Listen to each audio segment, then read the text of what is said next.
فقال ربہ، تو پروردگار یہ کہتا ہے اعلم عبدی ان لہ ربا یغفر الذنب ویأخذ بہ،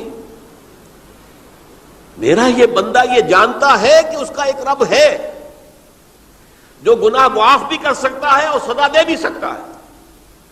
کیا معنی ہوئے؟ گناہ اس نے کیا ہے لیکن جانتا ہے اللہ کو کہ وہ معاف بھی فرما سکتا ہے، تبھی تو وہ اللہ سے معافی کی درخواست کر رہا ہے. اس کے اس جاننے کی بنیاد پر، اس کے اس علم کی بنیاد پر، اس کے اس ایمان کی بنیاد پر فرمایا غفرت لعبدی، میں نے اپنے بندے کو معاف کر دیا. ثم مکث ما شاء اللہ، پھر وقت گزرا جتنا کہ اللہ نے چاہا. ثم اذنب ذنبا، پھر اس سے گناہ ہو گئے. فقال رب اذنبت ذنبا فاغفر، پھر کہتا ہے پروردگار مجھ سے گناہ ہو گیا، پھر مجھے معاف فرما دے. فقال ربہ، اللہ فرماتا ہے علم عبدی ان لہ ربا یغفر الذنب ویأخذ بہ، میرا بندہ ہے نا جو جانتا ہے کہ اس کا ایک رب ہے، ایمان باللہ اس کے اندر ہے، تبھی تو پکار رہا ہے. اور یہ بھی جانتا ہے کہ وہ گناہ معاف بھی کر سکتا ہے اور چاہے تو پکڑ بھی سکتا ہے، سزا بھی دے سکتا ہے. تو فرمایا، اللہ تعالیٰ فرماتے ہیں میں نے فرمایا کہ میں نے معاف کر دیا. ثم مکث ما شاء اللہ، پھر ایک عرصہ گزرا اس کے بعد.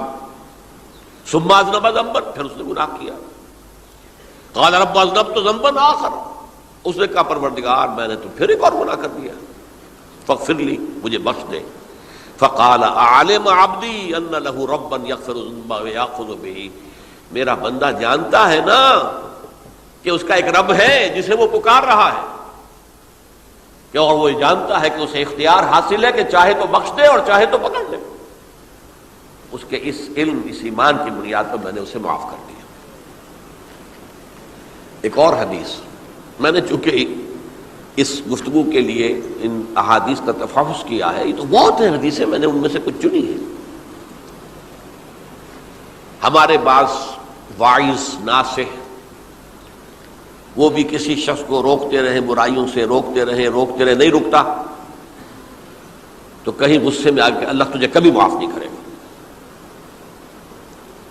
یہ کتنا بڑا جرم ہے، اس کا اندازہ کیجئے اس حدیث سے. تم میرے بندے کو میری رحمت سے مایوس کر رہے ہیں، کتنا بڑا جرم ہے، اس کا اندازہ کیجئے. یہ مسلم شریف کی روایت ہے عن جندب، حضرت جندب رضی اللہ تعالی عنہ سے، ان رسول اللہ صلی اللہ علیہ وسلم حدث، کہ اللہ کے رسول صلی اللہ علیہ وسلم نے ایک واقعہ بیان کیا. ان رجلا قال،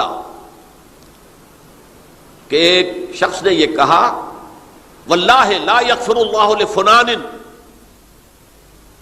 کہ خدا کی قسم اللہ تعالیٰ فلاں شخص کو کبھی معاف نہیں کرے گا. وَأَنَّ اللَّهَ تَعَالَى قال، اس پر اللہ تعالیٰ نے یہ فرمایا مَنْ ذَا الَّذِي يَتَعَالَّىٰ عَلَيَّ، یہ کون ہے جو میرے اوپر حکومت کرنے والا آ گیا، جو میری طرف سے حکم لگا رہا کہ میں کبھی معاف نہیں کروں گا. مَنْ ذَا الَّذِي، کون ہے وہ شخص، الَّذِي يَتَعَالَّىٰ عَلَيَّ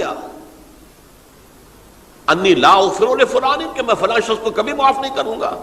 قد غفرت لفلان، اس کو تو میں نے معاف کر دیا.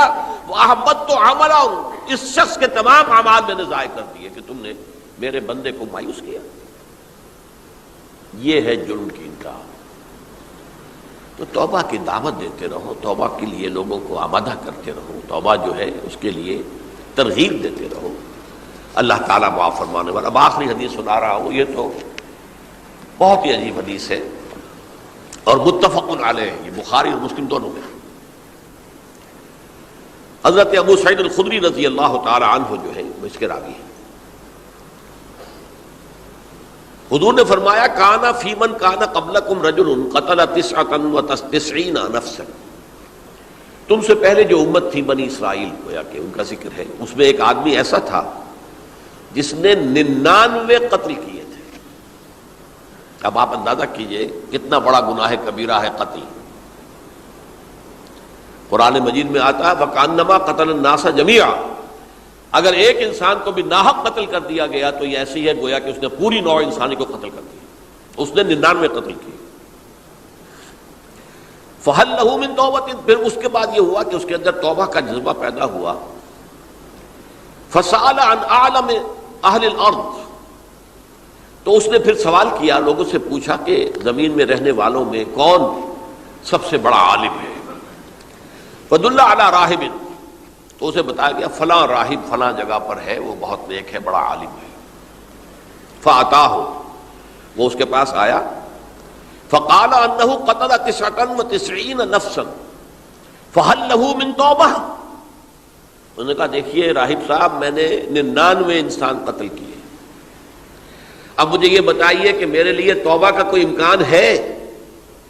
فقال لا، اس نے کہا نہیں۔ فقتلہ، اس نے اس کو بھی قتل کر دیا۔ فکمل بہ 100، اپنی سینچری مکمل کر لی، مطلب 99 کے بعد ایک کی کسر تھی، اس کو بھی قتل کیا، 100 پورے کر لیے۔ ثم سأل عن عالم اہل الارض، پھر اس نے پوچھا کوئی اور، کوئی بڑے عالم انسان ہو۔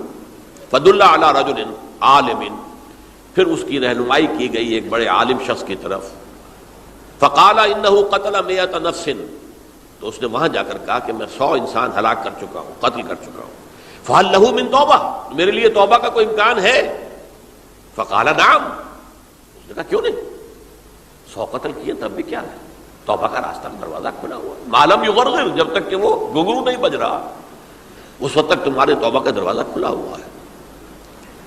فرمایا نعم، ومن یحول بینہ وبین التوبہ، تمہاری توبہ کے درمیان اور تمہارے درمیان کون حائل ہو سکتا ہے، توبہ کا دروازہ کھلا ہے۔ لیکن ساتھ ہی کہا انطلق الی ارض کذا و کذا، اب تم ایسے کرو جہاں تم رہتے ہو وہاں نہ جاؤ واپس، وہاں کا ماحول اچھا نہیں ہے، معاشرہ اچھا نہیں ہے، ہو سکتا ہے کہ تم توبہ پر قائم نہ رہ سکو، تم فلاں جگہ چلے جاؤ، وہاں اچھے لوگ آباد ہیں، ان میں جا کر رہو۔ فإن بها أناسا يعبدون اللہ تعالی، وہاں ایسے لوگ آباد ہیں جو اللہ کی بندگی کرتے ہیں۔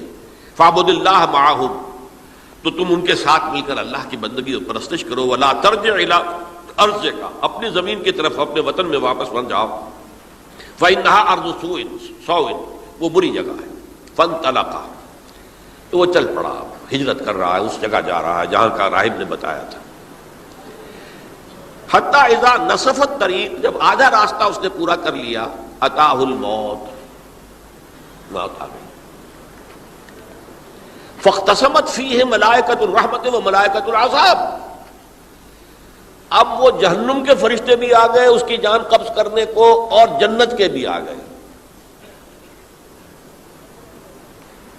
فقالت ملائکۃ الرحمہ، رحمت والے جو فرشتے ہیں جنت والے، انہوں نے کہا جا تائبا مقبلا بقلبہ اللہ تعالی، یہ شخص توبہ کر کے اللہ تعالیٰ کی طرف ہجرت کر رہا تھا، اس لیے اس کی نیت کی بنیاد پر اب یہ جنتی ہے، لہذا اس کی روح ہم قبض کریں گے۔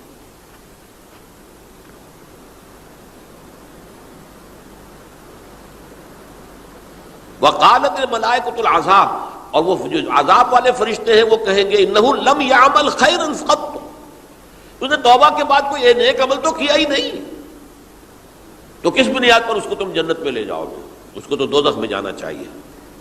فاتاہ ملک فی صورت آدمی، تو ان کے پاس اللہ نے ایک اور فرشتے کو بھیج دیا آدمی انسانی شکل کے اندر۔ فجعلوہ بینہم، تو ان فرشتوں نے کہا بھائی ہمارا فیصلہ کرا دو، اس کی روح ہم لینا چاہتے ہیں یا ہم لینا چاہتے ہیں، انہیں حکم بنا دیا۔ فقال قیسوا ما بین الارضین فإلی ایتہما کان اقرب، کہ تم فاصلہ ناپ لو جہاں سے وہ چلا ہے اور جہاں جا رہا تھا، اور یہاں اس کی موت ہو رہی ہے، تو کون سا فاصلہ زیادہ ہے۔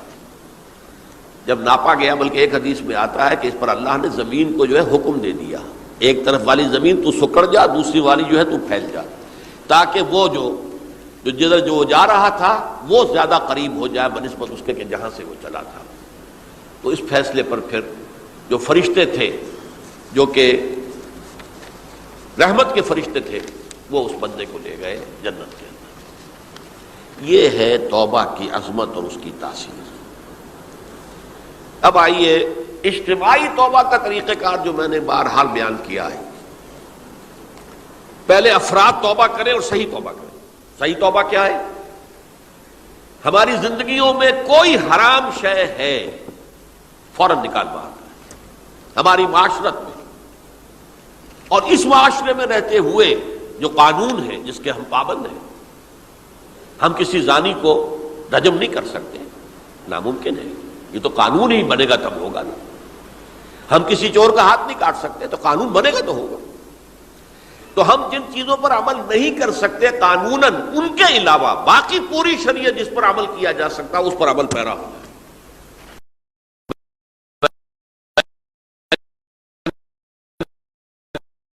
کو آگ لگا دیں گے تبھی سود تو ختم نہیں ہوگا، لیکن یہ تو کر سکتا ہوں نا کہ براہ راست سود میں ملوث نہ ہوں، سود پر قرضہ لے کر اپنا کاروبار نہ چمکاؤں نہ بڑھاؤں، سود پر قرضہ لے کر اپنے مکان نہ اونچا کروں، یہ تو کر سکتا ہوں۔ تو کم سے کم جو ڈائریکٹ کسی نے قانون نہیں بنایا کہ لازم ہے آپ پر کہ آپ سودی قرضہ لیں اور اپنی بلڈنگ عالی شان بنا لیں، کسی نے نہیں کی۔ یہ اگر کر رہے تو آپ مجرم ہیں۔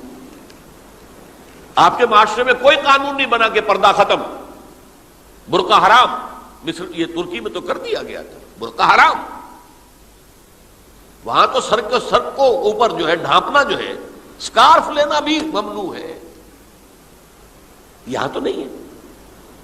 پھر یہاں جنہوں نے چھوڑا ہے مجرم خود ہے۔ یہاں تو اللہ کا شکر ہے کوئی ایسا مصطفیٰ کمال پیدا آج تک نہیں ہوا ہے کہ جس نے ان چیزوں کا حکم دیا۔ ہاں ترغیب ہے، ذرائع ابلاغ کے ذریعے سے، فحاشی ہے، اریانی ہے، لیکن چوز آپ خود کرتے ہیں، فیصلے کا اختیار آپ کا اپنا ہے۔ تو جن چیزوں کے اندر بھی گناہ سے بچنے کا امکان ہے اس کو عملاً ترک کیا جائے۔ اور نمبر 2، عزم مصمم کر لیا جائے کہ اللہ اب بقیہ زندگی جتنی بھی ہے اس میں اپنی توانائیاں، اپنی قوتیں، اپنی صلاحیتیں صرف کروں گا تیرے دین کی تبلیغ اور تیرے دین کے قائم کرنے کی جد و جہد۔ عزم مصمم۔ یہ لوگ اگر 14 کروڑ میں 14 لاکھ بھی ہو جائیں، بہرحال 2-4 کی توبہ کرنے سے ملک کی قسمت نہیں بدلتی۔ معتدل تعداد کے اندر جو ہے یہ لوگ اگر ایسے ہو جائیں اور پھر یہ کہ وہ مل کر اگر زور لگائیں تو واقعتاً اس ملک کے اندر شریعت اسلامی کا نفاذ ہو سکتا ہے، اللہ کا نظام قائم کیا جا سکتا ہے۔ یہ ملک بنایا اسی لیے گیا تھا۔ تو یہ توبہ کا جو ہے اجتماعی توبہ کا یہ پوری تفصیل تو میں بارہا بیان کر چکا ہوں۔ آج جو میں نے کہا تھا کہ ایک بات کی طرف میرا ذہن حالیہ منتقل ہوا ہے، اس سے پہلے نہیں ہوا۔ یہ توبہ کرنے والے لوگ جب تک 14 لاکھ نہیں ہیں، 1400 ہی ہوں، لیکن یہ اگر دعا کریں گے اللہ تعالیٰ کے خلوص کے ساتھ تو ان کی دعا قبول ہوگی۔ دعا بہت بڑی شے ہے۔ الدعاء مخ العبادہ، ٹھیک ہے، بڑا لمبا راستہ لگتا ہے یہ کہ 14 لاکھ انسان توبہ کرے یا 2 لاکھ یا 3 لاکھ انسان توبہ کرے، صحیح معنی میں توبہ کرے، اور پھر وہ جمع ہو، ایک طاقت بنے، تن من دھن لگانے کے لیے، جانے دینے کے لیے تیار ہو جائیں۔ تو لگتا ہے یہ کہ کافی لمبا ہے کہ دراز و دور دیدم رہو رسم پارسائی، یہ تو بڑا لمبا راستہ ہے۔ اسی سے لوگ کہتے ہیں کہ پھر کیا حل ہوا؟ یہ تو حل جو ہے تو کوئی عملی حل تو نہیں ہوا۔ اس میں میرا ذہن منتقل ہوا ہے دعا، اجیب دعوت الداعی اذا دعان امن یجیب المضطر اذا دعاہ۔ بھلا وہ کون ہے جو کسی مضطر کسے کہتے ہیں؟ ایک شخص نہایت پریشان حال ہو گیا ہو، نہایت پریشان حال، اور میں اللہ کو پکارے، پروردگار تو میری دستگیری فرما۔ اللہ کسی اور طرف مجھے کوئی توقع نہیں رہی، کوئی نہیں رہا جس سے مجھے کوئی امید ہو۔ یہ مضطر اضطرار کی حالت میں آ کر جب بالکل بے چین ہو کر اللہ کو پکارتا ہے تو اللہ اس کی دعا قبول کرتا ہے۔ اور دعا کی حد یہاں تک بھی آتے ہیں الفاظ کہ لا یرد البلاء قضاء الا بالدعاء، تقدیر الہی کو بھی اس لیے دو حصوں میں تقسیم کیا گیا، تقدیر مبرم، ایک تو اللہ کا وہ فیصلہ ہے جو ٹل نہیں سکتا کسی صورت میں، ایک تقدیر معلق ہوتی ہے تو صحیح اللہ کا فیصلہ لیکن اس میں تبدیلی ہو سکتی ہے۔ یہ جو تقدیر معلق ہوتی ہے اس میں دعا انتہائی مؤثر شے ہے۔ لا يرد البلاء الا لا يرد القضاء الا بالدعاء، قضا جو ہے وہ نہیں بدل سکتی سوائے دعا کے۔ اس دعا کی تو کم سے کم ہم منادی کریں، لیکن پہلے شرط وہی ہے، ورنہ وہ دعا نہیں ہے، ورنہ وہ توبہ نہیں ہے۔ توبہ صحیح ہو، حرام سے اپنے وجود کو، اپنے گھر کو پاک کریں، اس کے بغیر کچھ نہیں۔ اس کے بغیر تو جیسے کہ کہا گیا سورہ مائدہ میں، قل یا اہل الکتاب لستم علی شیء حتی تقیموا التوراۃ والانجیل، اے نبی ان سے کہہ دیجئے، اے اہل کتاب تمہاری کوئی حیثیت اللہ کی نگاہوں میں نہیں ہے، تمہاری کوئی دعا اللہ کے ہاں قابل پذیرائی نہیں ہے جب تک کہ تم تورات اور انجیل کو قائم نہیں کرتے۔ لہذا دعائیں تو نہ بنو۔ 30 لاکھ آدمی جو ہیں حج کے موقع پر کیسی کیسی دعائیں مانگتے ہیں، کہاں جا رہی ہیں دعائیں، کہاں ہیں ان کی قبولیت کے آثار؟ توبہ صحیح ہو، اور توبہ کے بارے میں آج میں نے امکانی حد تک آپ کے سامنے آج ترغیب و تشویق کا پہلو رکھا ہے۔ مایوسی، اس کو کہا بھی جاتا ہے مایوسی کفر ہے، اور میں نے آپ سے کہا آج کہ لا تقنطوا من رحمت اللہ ان اللہ یغفر الذنوب جميعا، 99 قتل کیے ہوں، 100 قتل کیے ہوں، تب بھی توبہ کرو گے تو اللہ توبہ قبول فرمائے گا، اور کس شان کے ساتھ قبول فرمائے گا اس حدیث کے اندر آیا، متفق علیہ حدیث صحیح بخاری اور صحیح مسلم کے اندر ہے۔ تو اگر ہم اس توبہ کی منادی کریں نمبر 1، اور جو لوگ توبہ کریں صحیح معنی میں، ایک طرف تو وہ جد و جہد شروع کر دیں اللہ کے دین کے قائم کرنے کی جد و جہد، اس میں پیچھے نہ رہے، لیکن اس اثناء میں جو دعائیں وہ کریں گے، اللہ تو نے یہ ملک ہمیں عطا کیا تھا، ہم نے اپنے زور بازو سے اسے نہیں حاصل کیا، یہ سلطنت خدا داد پاکستان ہے، اور اے اللہ اے خاص ہے خاصان رسول وقت دعا ہے، امت پہ تیری آ کیا جب وقت پڑا ہے۔ میں اپنے احساسات جو ہیں آپ کے سامنے الفاظ میں بیان نہیں کر سکتا۔ یہ جب یروشلم کی تباہی ہوئی تھی جس کا میں نے ذکر کیا ہے، 6 لاکھ انسان قتل ہوئے تھے، اور 6 لاکھ کو نبوکدنضر جو تھا وہ ہانک کر بھیڑوں بکریوں کی طرح بیبیلونیا لے گیا تھا، اس سے پہلے کتنے ہی نبی اہل کتاب کے وہ کہتے رہے تھے کہ ہوش کرو، توبہ کر لو، بلکہ ایک جگہ کے الفاظ یہ ہیں، درخت کی جڑ پر کلہاڑا رکھا جا چکا ہے، اب بھی ہوش میں آ جاؤ، ہوش میں نہیں آئے۔ دنیا پرستی جو بھی ان کے نفس پرستی جو بھی ان کے اوپر مسلط ہو چکی تھی، اس نے انہیں توبہ نہیں کرنے دی، تباہی و بربادی ہو گئی۔ آج ہماری نگاہوں کے سامنے عراق کے ساتھ کیا ہو رہا ہے، بغیر اس کے کہ کوئی جرم ہو سکا، بغیر اس کے ہم تو بڑے بڑے جرم کر چکے ہیں ان کی نگاہ میں۔ نان پرولیفریشن ٹریٹی جو ہے اس کے خلاف ہمارا عمل جا رہا ہے، پوری دنیا کے اندر ان کا کہ ہم اس کو ایٹمی صلاحیت کو نہیں پھیلنے دیں گے۔ وہ ایک خاص وقت میں افغانستان میں انہیں ہماری ضرورت تھی، اپنے اصل دشمن USSR اپنے مقابل کی طاقت کو ختم کرنے کے لیے، اس وقت انہوں نے اپنا منہ جو ہے پھیر لیا تھا، نہیں دیکھا تھا، اور ہمارے ہاں اللہ کی یہ رحمت آ گئی کہ ایٹمک صلاحیت بھی حاصل ہو گئی۔ اور پوری دنیا میں شاہ عبداللہ نے کہا تھا، پرنس عبداللہ نے، کہ یہ آپ کا نہیں ہے، یہ جو نواز شریف صاحب سے جب اس کا ہم نے دھماکہ کیا ہے، یہ بم آپ کا نہیں ہے، یہ پوری امت مسلمہ کا بم ہے۔ کیسے یہ برداشت کر سکتے ہیں یہودی اور یہودیوں کے اعلی کار عیسائی، خاص طور پر Protestants, west white Anglo Saxon Protestants? تو سمجھ لیجئے کہ پاکستان کی جڑوں پر بھی تیشہ رکھا جا چکا۔